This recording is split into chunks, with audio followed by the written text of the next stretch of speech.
Well, joining me now from New York City is retired four-star General Jack Keane. General, thanks for your time tonight. I want to get into the specifics of the last 24 hours in a moment, but let me start with this. Are we on the verge of World War III, or are we on the verge of a historic peace in the Middle East? What's your view? Yeah, I think we're on the verge of a fundamental strategic paradigm shift in the Middle East, where it appears, based on some pretty factual evidence of what has happened inside Iran, that we're on the cusp of ending a 45-year history with this regime and their very aggressive, malign behavior, where they've completely destabilized the Middle East for all of those years with their fundamental desire to dominate and control the Middle East, drive the United States out of the Middle East, and destroy the state of Israel.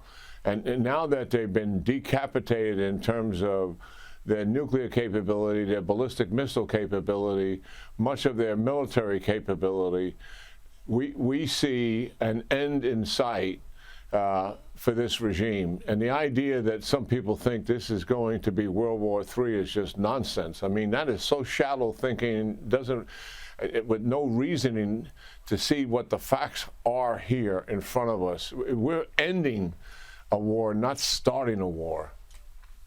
Yeah, great point. I want to talk to you about the specifics of what the US accomplished in that military action. We learned yesterday, obviously, the US had bombed Iran's nuclear facilities, and it sounds so simple to say, but explain to me the complexity of the operation, because while executed flawlessly, it wasn't without enormous risk, obviously. Yeah, well, it had a number of major things that contributed to its success. One was operational security. There was absolutely no leak whatsoever of this. Two is deception.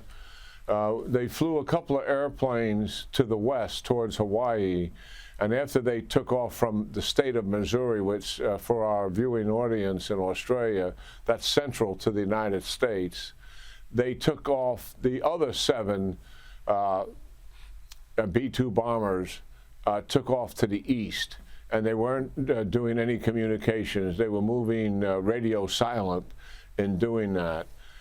And the other part of the deception, I think, was President Trump himself, when he announced that, we've got a couple of weeks here to negotiate a deal with them. I think he knew full well no deal was going to be made, and that decision had already been locked. Obviously, the goal of the mission was to destroy Iran's nuclear program. Can we say it's now destroyed? I don't think we know that answer yet. It's going to take some time. The Israelis have done significant damage to the 12 sites, with the exception of the Fordow site. So they've been systematically and deliberately working on this, but they needed the United States' help because of some of the capabilities at these sites were underneath the ground.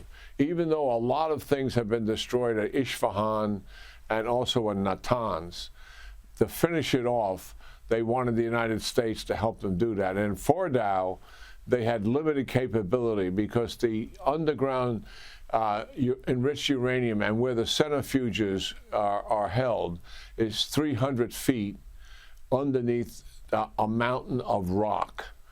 And we had never used this massive ordnance penetration bomb in combat before. And obviously, even when we practice having this bomb during the research and development stage, we never applied it to a mountain of rock.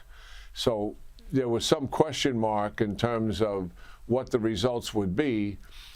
That didn't deter us from using it. Going into Normandy during World War II, Eisenhower was 50-50 in terms of whether we were going to succeed or not. Well, why did he do it if those were the odds? Well, because the alternative was unacceptable. That we wouldn't be able to defeat Germany without the Normandy invasion. The alternative here is unacceptable. You can't have Iran keep that capability, even though it's only one site, because that's all they would need to weaponize and put together somewhere in the neighborhood of 9 or 10 weapons. So on the surface of it, it looks successful. We believe the major hull complexes in the Fordow site have likely been destroyed. And we believe also it may be likely inaccessible. Natanz, we think, is gone, but we have to verify it, and Isfahan, the same. So what is happening here? A major intelligence effort by the Israelis and the United States. And here's what they're doing. Satellite imagery, examining that very closely. Number two, aerial reconnaissance, largely being conducted by the Israelis. That means we're flying manned platforms over the site to take a look at and get a different picture than what a satellite is providing. The third thing, we are eavesdropping on the Iranians. We call this signal intelligence. Israeli has a capability, and the United States has the most exquisite capability in the world. That means we monitor phone conversations, we monitor radio conversations, we get into people's internet, etc., and we're listening to the Iranians' assessment of what took place. And then the third assessment that's taken place is human intelligence. There are people on the ground, and those are likely the Mossad, and they will also try to attempt that verification in terms of the nature of the damage. So it'll take a few days, I think, to get a complete assessment made to see if there is anything left which would require the Israelis finishing it off or asking the United States, look, we still got a little piece of work here to do. Are you willing to go back and finish this? That assessment has not been made, and we're waiting for it. General, you mentioned that part of the reason for the success of this operation was the secrecy. So I want you to clear something up for me if you can. Here in Australia, it's pretty clear our government, unlike the UK government, had no prior warning of the US attack. There's a debate here over whether that's because of our government's anti-Israel, anti-defence spending, anti-Trump attitude, or if the reason we weren't told of this attack was simply a matter of operational security. As a general, what would your perspective on that question be? Oh, it's absolutely operational security. I mean, the Congress of the United States was not informed. And obviously that's our legislature. We have to protect our pilots. And if we leak that out, then we put them at risk. It's just that simple. Even inside the entire Department of Defense establishment, there were senior people in the Defense Department, senior generals, who were not advised. Chiefs of services, not all of them were advised. I mean, this is normal business for the United States in conducting an operation like this. When we were going after Osama bin Laden to kill him, we didn't tell anybody. That's just the way it has to be. Okay, so if we're going to protect our crews. Our Prime Minister shouldn't feel personally slighted then. US military planners have obviously factored in Iranian retaliation for this strike. What are we likely to see from Iran over the next few days? I think there's a very good chance that they may not do much of anything if they want their regime to survive. And here's the reason. I'm absolutely confident President Trump and his administration has told Khamenei,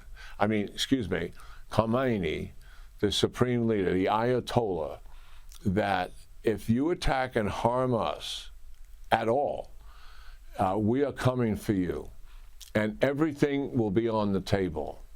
That is, you and your entire civilian leadership, all of your oil and gas operations, and anything that is of value that has not been exterminated by what the Israelis have done for almost now approaching close to 2 weeks.